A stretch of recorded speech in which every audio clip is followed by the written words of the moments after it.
16 Mart 2025-ci ildir və həftənin bazar günüdür və son dəqiqə xəbərlərini sizinlə bölüşmək istəyirəm ki, Tramp müharibəni başladıb. Bu ərazilər vurulur və ölənlər var, dəyərli izləyicilər. Amerika prezidenti Donald Trump Yəməndəki Husilərə qarşı hərbi əməliyyatlara başlamaq üçün əmr verib.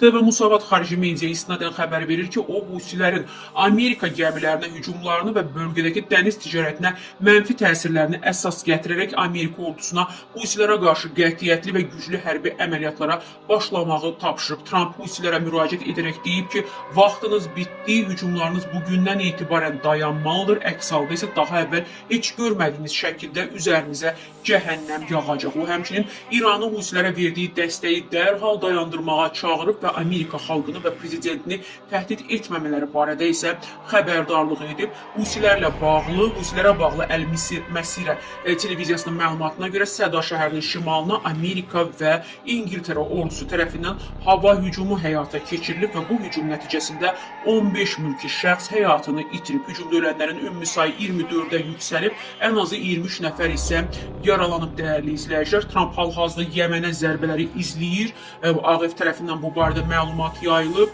Eyni zamanda Husilər isə deyirlər ki, Amerika ilə sülhə biz hazırıq və Əl-Ərəbiyyə Husi liderlərindən birinə istinadən məlumat yayıb ki, Husilər müvafiq niyyətlərini ifadə edərsə sülhə nail olmaq üçün Amerika administrasiyası ilə danışıqlara başlamağa hazırdır. Amerika təcavüzü əsassız hücum və suverenliyimizin pozulmasıdır. Danışıqlar üçün kanallar açıq ola bilər. Biz həmişə dialoqu saxlamışıq. Nizamlanmaya cəhd edilərsə sülhə hazırıq deyən qeyd olunub, dəyərli izləyicilər.